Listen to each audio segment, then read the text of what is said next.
A primeira coisa que meu pai fez quando eu pisei no gramado dele foi rir de mim, não sorrir, não me abraçar depois de 3 anos no exterior, não perguntar se eu tinha comido ou dormido ou sobrevivido.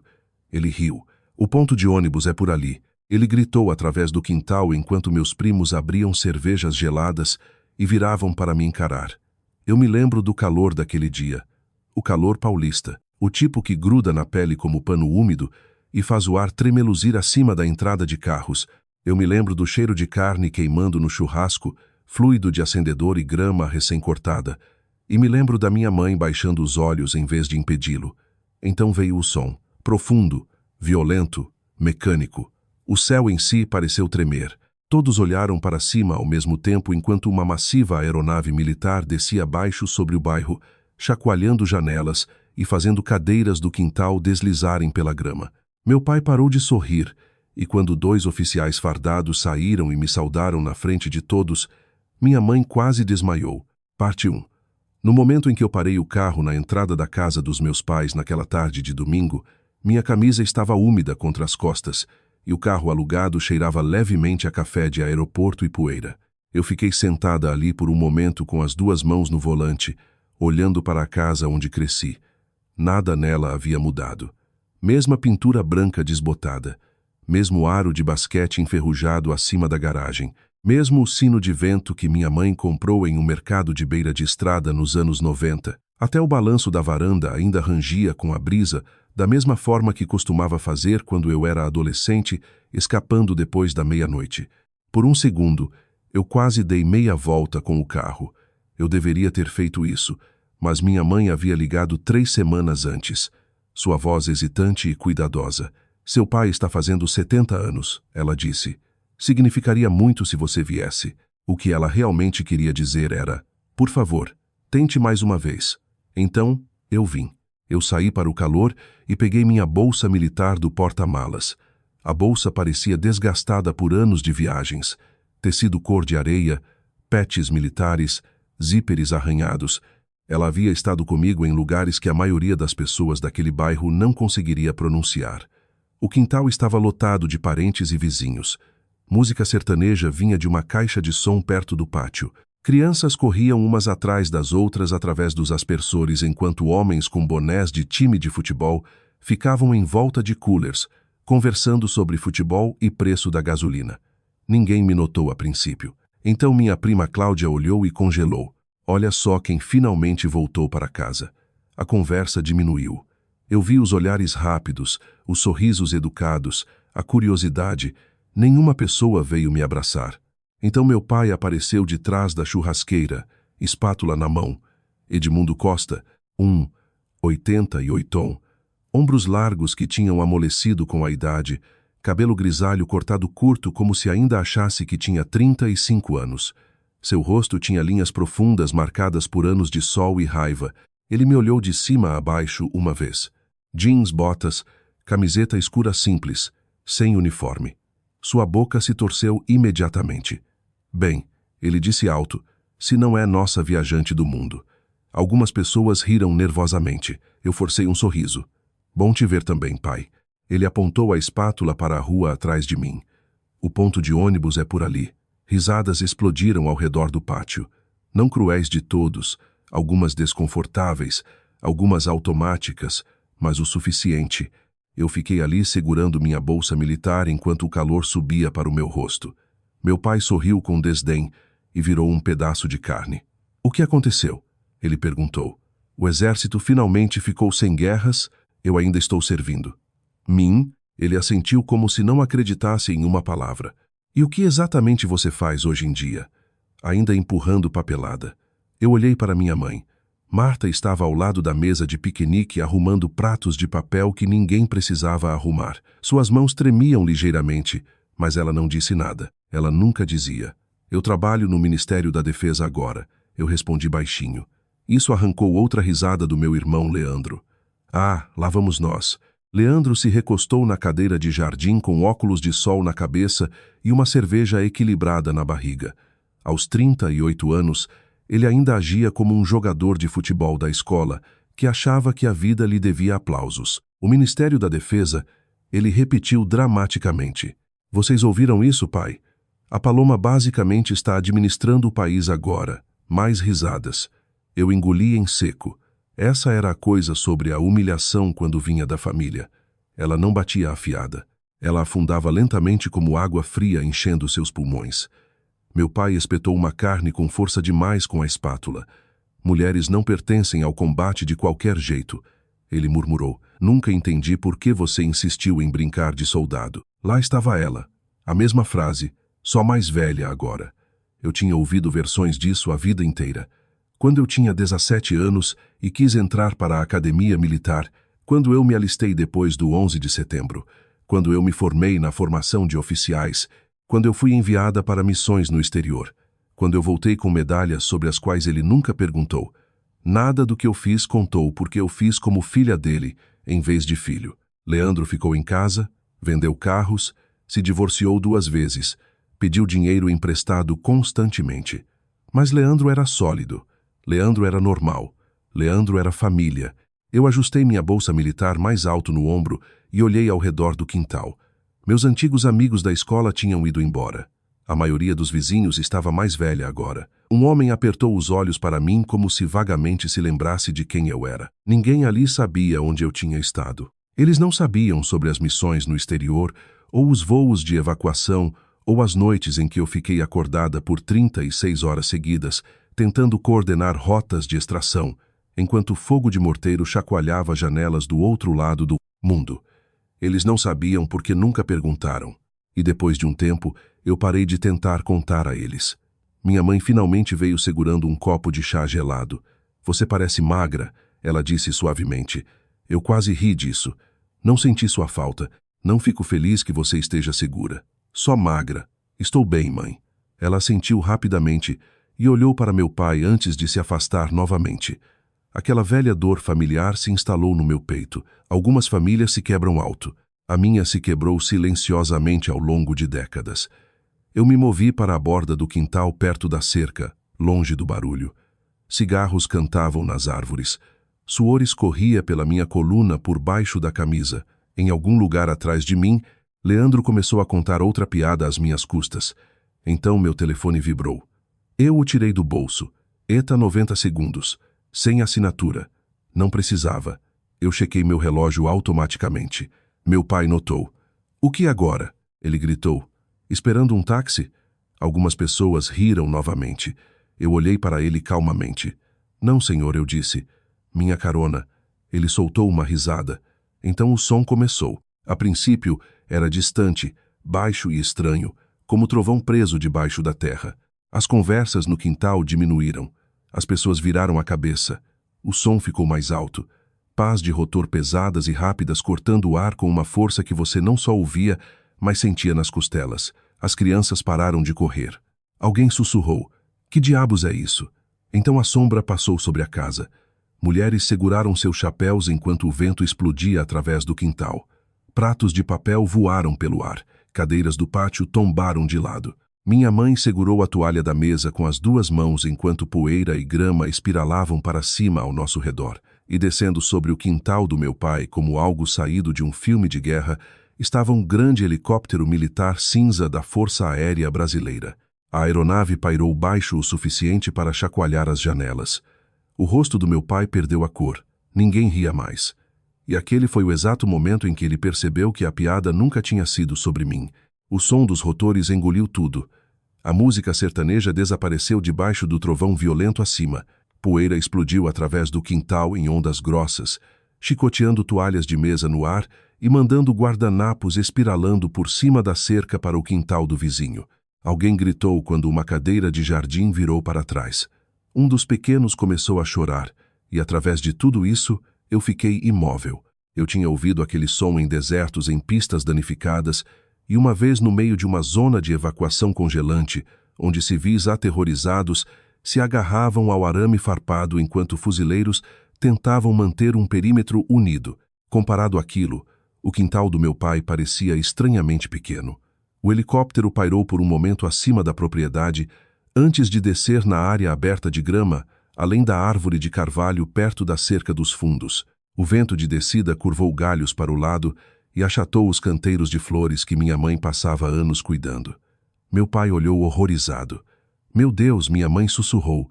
A aeronave se assentou pesadamente no gramado com um gemido mecânico que vibrou através do chão debaixo dos nossos pés.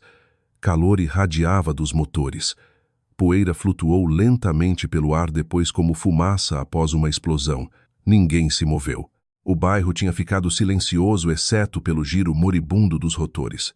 Metade das pessoas ali parecia aterrorizada. A outra metade parecia fascinada.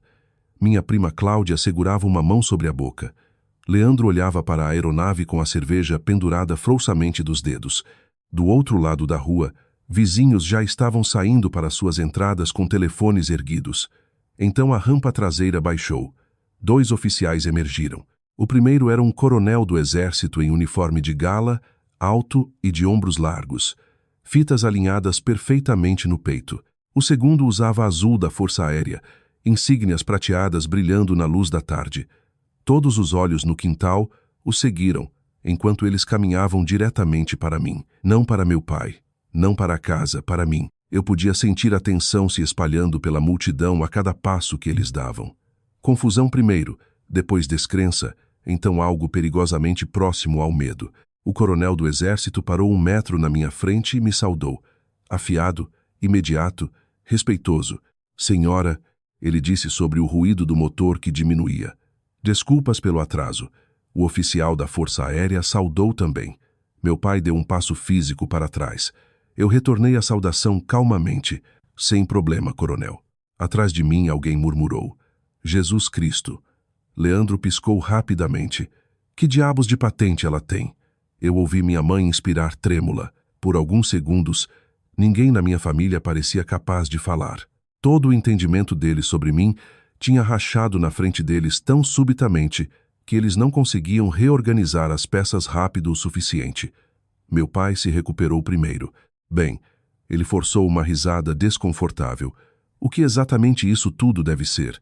O coronel olhou para ele brevemente, claramente avaliando se ele importava.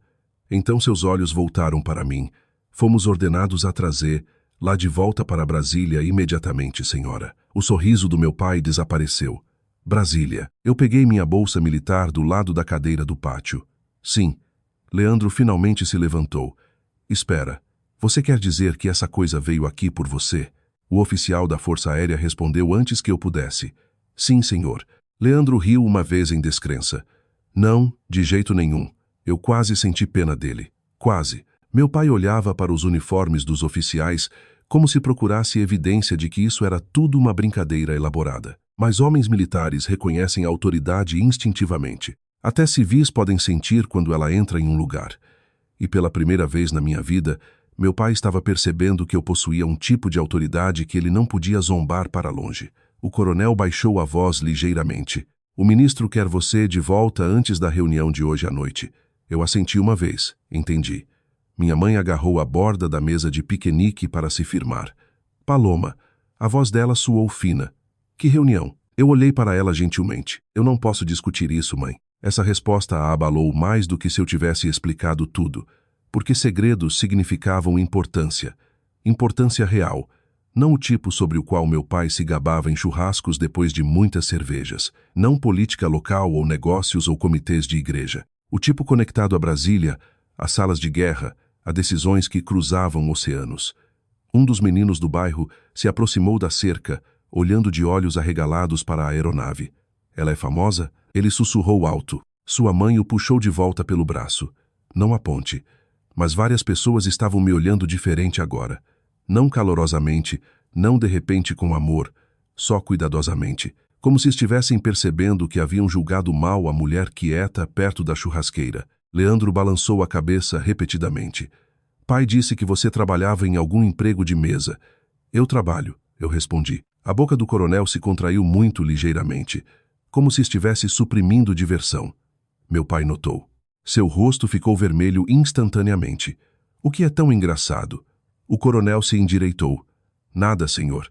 Mas o dano já estava feito, porque pela primeira vez, meu pai entendia que havia conversas acontecendo ao redor dele das quais ele não fazia parte. Ele odiava aquela sensação. Você está tentando nos envergonhar? Ele estalou para mim de repente.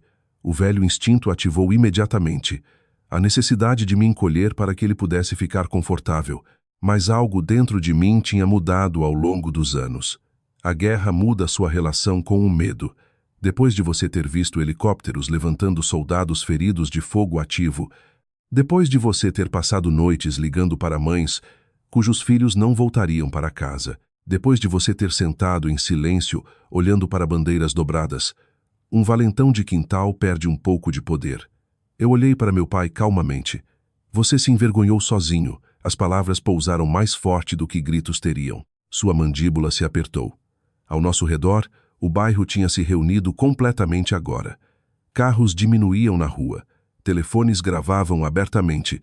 Meu pai podia sentir seu controle escorregando em tempo real, e isso o aterrorizava. Ele apontou para a aeronave. Isso é algum tipo de truque? Não. Então por que diabos eles estão te saudando? O coronel do exército respondeu baixinho. Porque ela mereceu. Silêncio. Silêncio absoluto. Até os cigarros pareciam mais quietos.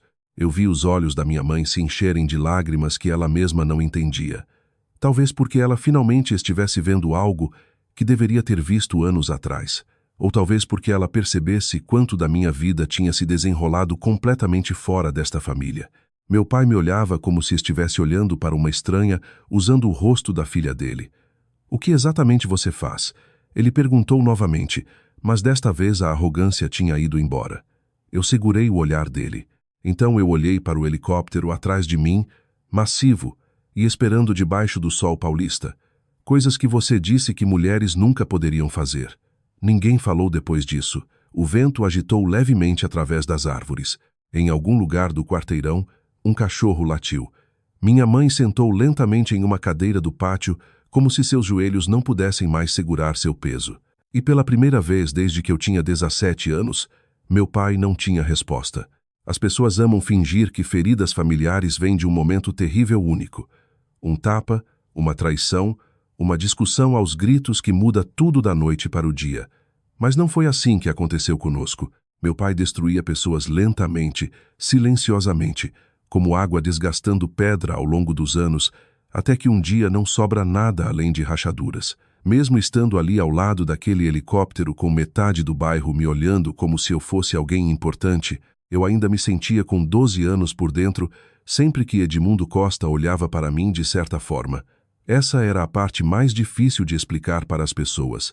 Força não apaga danos antigos. Ela apenas te ensina a funcionar enquanto os carrega. O quintal tinha ficado estranho depois do meu último comentário. Conversas recomeçaram em pedaços espalhados, baixas e incertas. Ninguém sabia o que dizer mais. O cheiro de churrasco tinha ficado amargo das carnes deixadas tempo demais na grelha. Meu pai foi para o cooler e abriu outra cerveja que ele não precisava. Leandro ficou incomumente quieto. Os oficiais me deram espaço ficando perto da aeronave, enquanto fingiam não observar a tensão familiar se desenrolando a 20 metros de distância. Cortesia profissional. Eu sentei na borda distante do pátio debaixo da sombra da árvore de carvalho e observei a luz do sol piscar através das folhas na grama. Por um momento, eu me deixei voltar no tempo. De volta a quando tudo isso começou. Eu tinha 8 anos a primeira vez que meu pai me disse que eu ria alto demais para uma menina. 10 quando ele disse que subir em árvores não era coisa de moça. 12 quando ele começou a me apresentar às pessoas como a teimosa. Leandro, enquanto isso, podia fazer quase qualquer coisa e ainda ser adorado. Se ele fosse suspenso da escola, era porque meninos são bagunceiros. Se eu discutia sobre notas ou regras ou justiça, eu era difícil. Os padrões em nossa casa eram invisíveis, mas absolutos. Meninos eram permitidos se tornar. Meninas eram esperadas a se acomodar.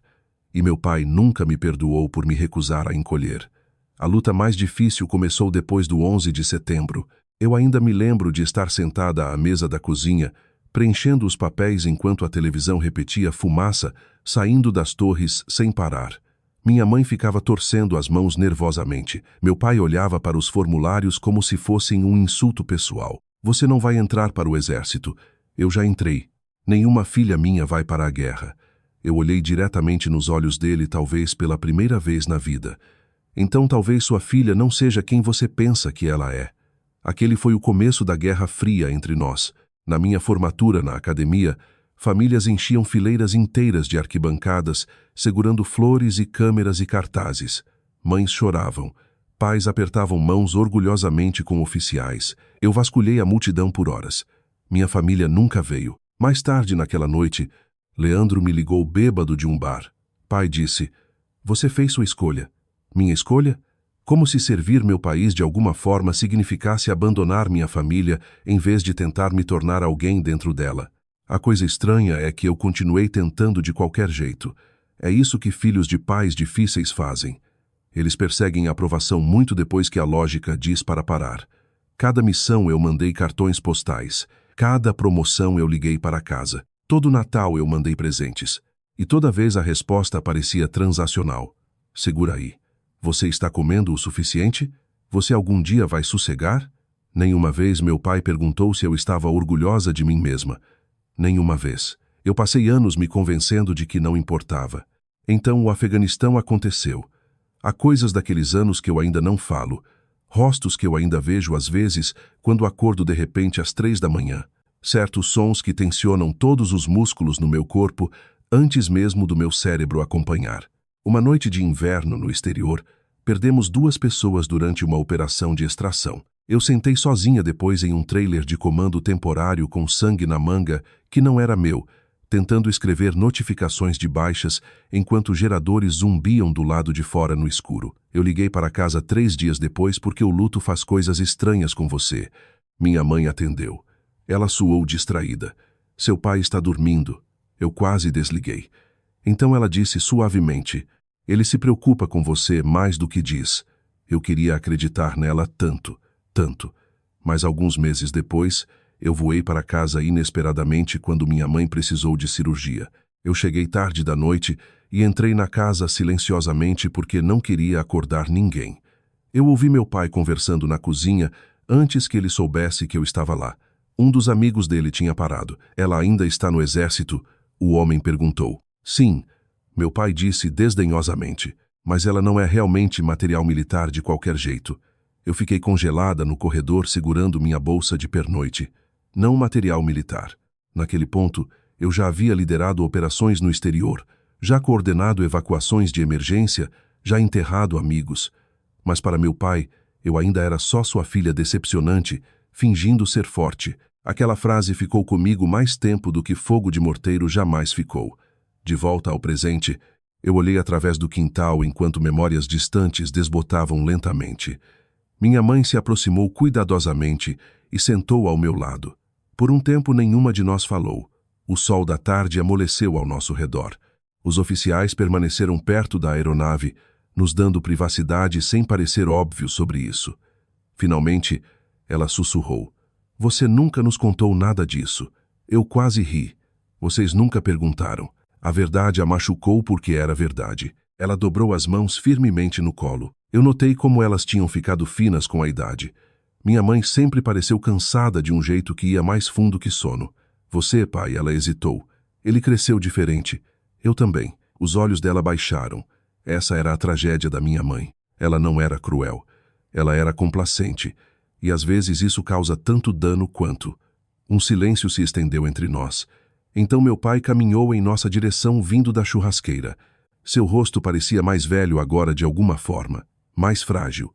"O que eu não entendo," ele disse rigidamente, "é por que você veio hoje." Eu o estudei por vários segundos antes de responder. Porque a verdade era humilhante. Porque apesar de tudo, parte de mim ainda queria que meu pai me amasse abertamente só uma vez, antes que um de nós morresse. Em vez disso eu disse: "Mamãe me convidou." Ele assentiu uma vez como se aquela resposta o satisfizesse. Então eu alcancei dentro da minha bolsa e tirei um envelope dobrado. "Eu vim por outro motivo também." Meu pai franziu a testa. "O que é isso?" Eu entreguei o envelope a ele. Dentro estavam documentos do financiamento da casa quitados integralmente. Sua testa franziu mais fundo enquanto ele lia. "O que é isso?" "A casa," eu disse baixinho, "está quitada há quase 4 anos." A respiração da minha mãe ficou presa bruscamente.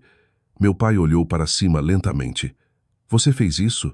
Eu assenti. Silêncio se espalhou entre nós novamente, mais pesado desta vez. "Por quê?" ele perguntou. Aquela única palavra carregava confusão genuína. Não gratidão, confusão. E de alguma forma isso doeu mais. Eu olhei para a casa atrás dele, a pintura descascando, o velho balanço da varanda, as janelas brilhando douradas no sol da tarde tardia. Então eu olhei de volta para o homem que passou minha vida inteira retendo aprovação como se fosse moeda. Porque eu continuava esperando.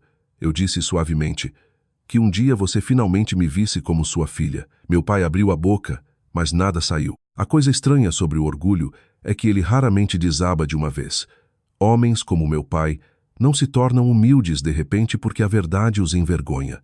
Geralmente eles lutam mais forte. Eles alcançam a raiva porque a raiva parece mais forte que a vergonha. Eu vi aquilo acontecendo dentro dele no momento em que ele me devolveu os papéis do financiamento. Seus dedos tremiam ligeiramente, embora ele tentasse esconder. Ao nosso redor, o churrasco tinha perdido completamente o ritmo. Conversas fluíam em fragmentos. As pessoas fingiam não olhar enquanto olhavam absolutamente. Meus primos sussurravam perto da mesa do pátio. Do outro lado da rua, vizinhos demoravam mais do que o necessário ao lado das caixas de correio.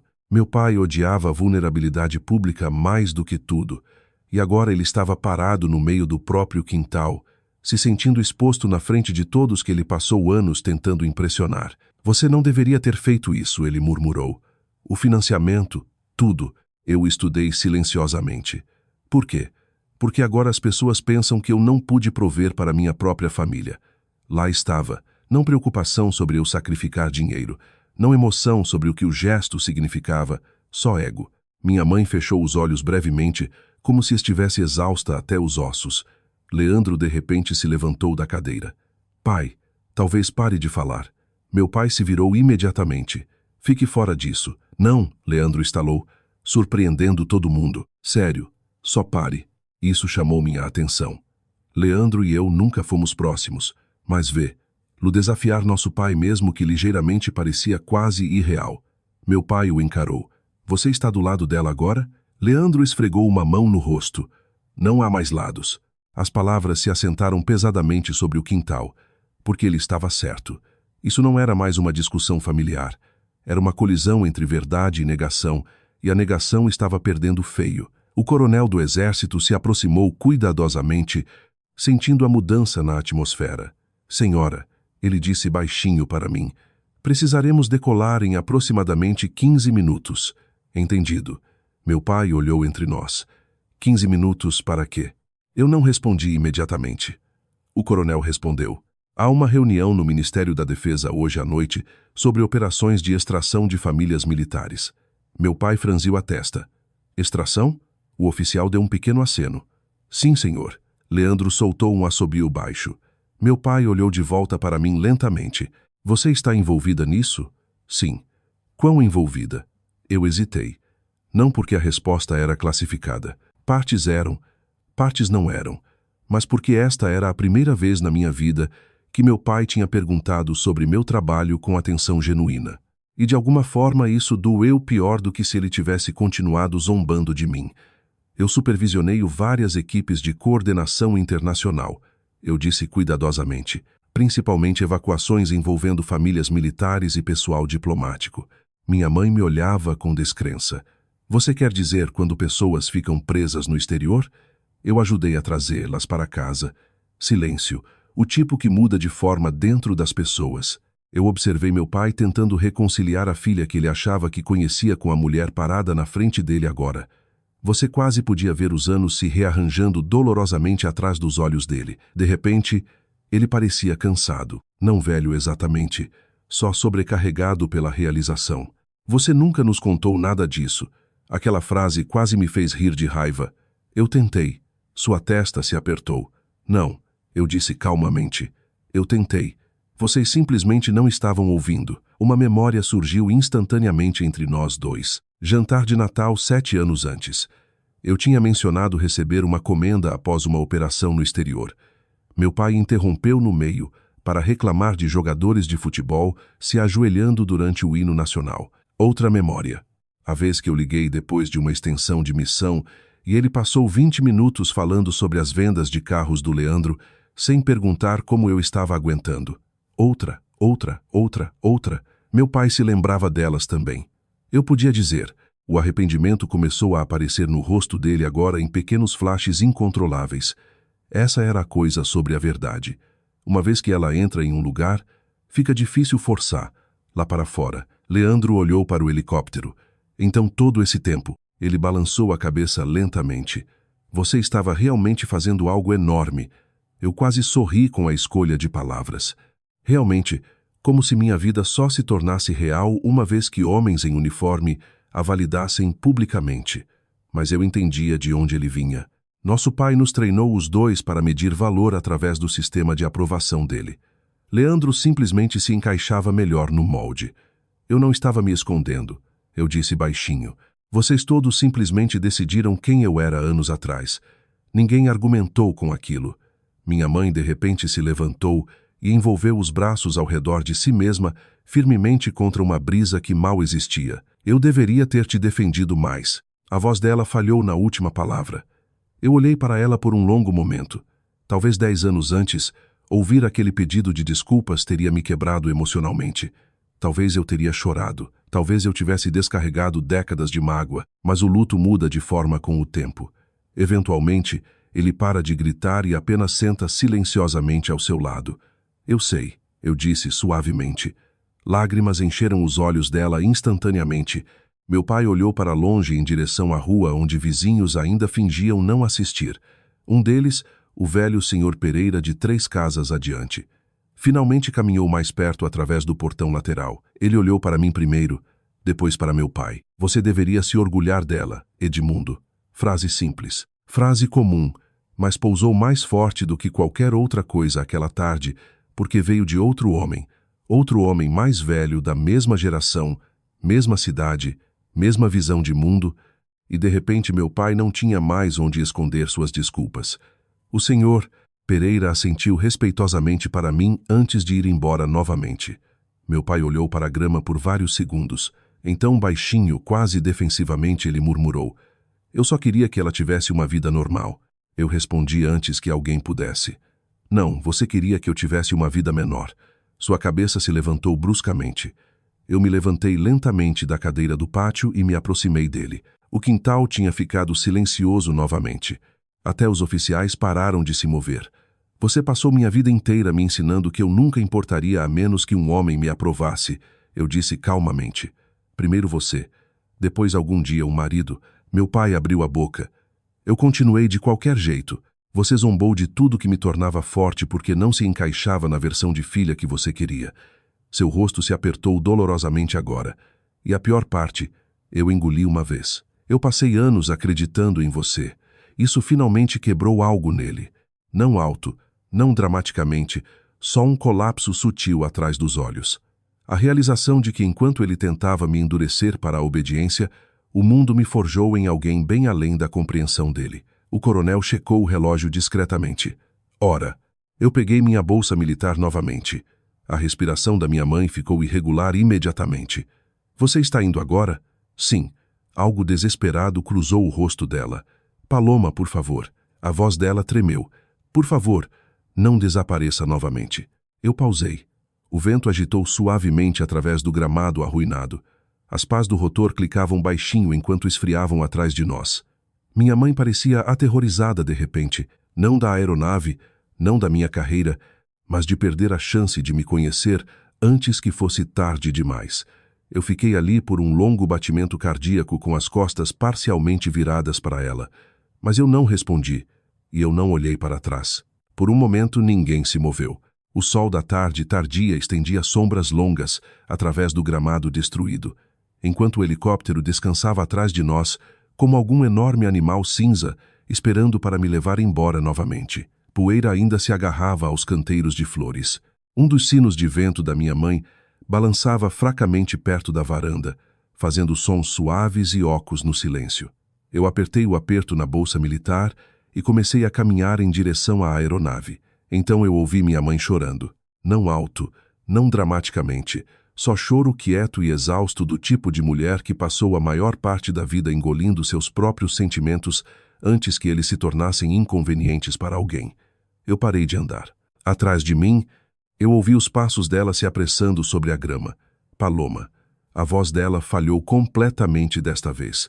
Eu virei lentamente.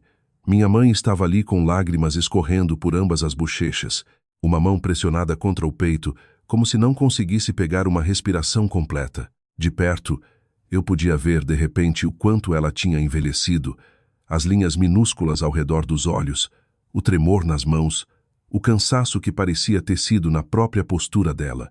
Por anos, eu tinha ficado tão brava com o silêncio dela que esqueci que o silêncio pode vir do medo também. Nem sempre fraqueza. Às vezes, sobrevivência. Desculpe, ela sussurrou. As palavras me acertaram mais forte do que eu esperava. Não porque elas consertavam algo, elas não consertavam, mas porque elas eram reais, sem desculpas, sem defender meu pai, sem fingir que tudo tinha sido mal entendido. Só tristeza. Eu deveria ter te protegido, ela disse trêmula. Eu sabia que ele era duro com você. Eu sabia que machucava você. A voz dela quebrou novamente e eu ficava dizendo a mim mesma. Ficar quieta mantinha a paz. Eu olhei para longe brevemente em direção à luz do sol desbotando além das árvores.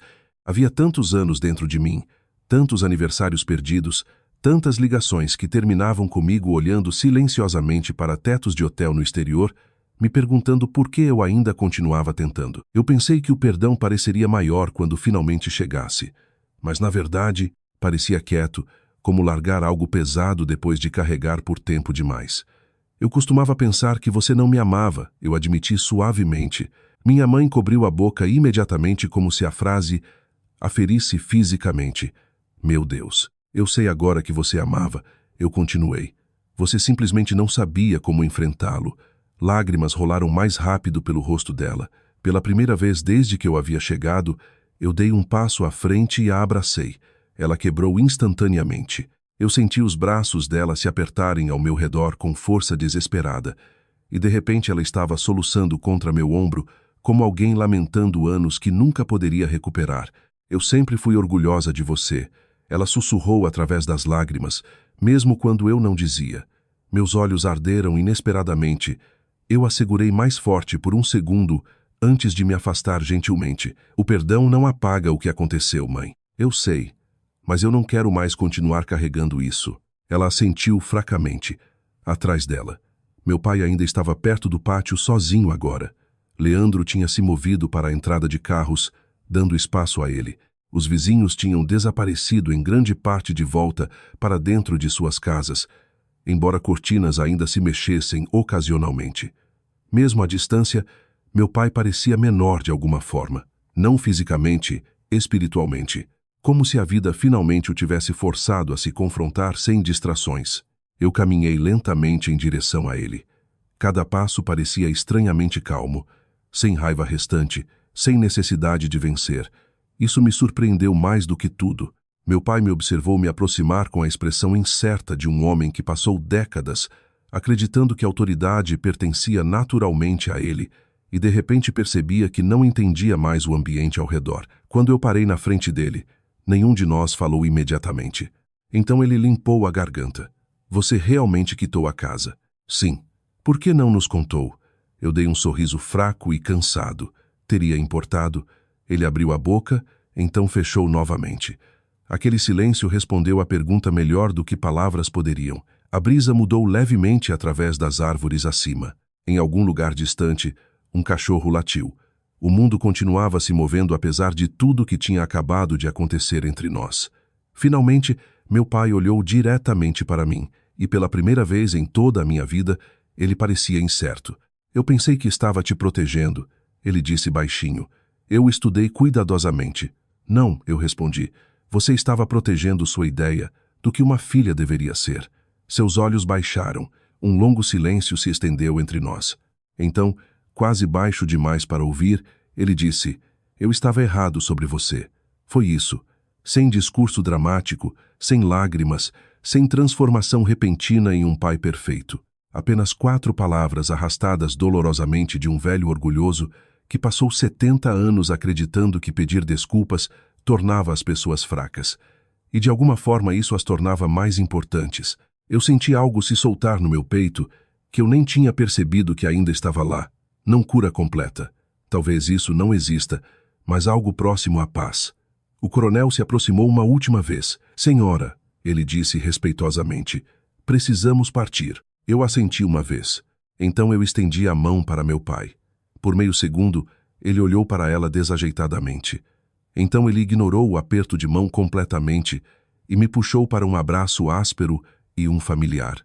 Durou talvez 2 segundos, 3 no máximo, mas eu não posso descrever para você o que parece passar a vida inteira morrendo de fome emocionalmente e finalmente receber até o menor pedaço do que você precisava quando não espera mais. Quando ele deu um passo para trás, seus olhos estavam úmidos, embora ele preferisse morrer a admitir.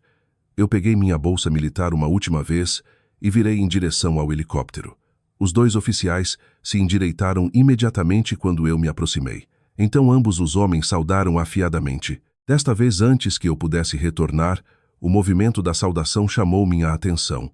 Meu pai, lentamente, desajeitadamente, ele endireitou os ombros também.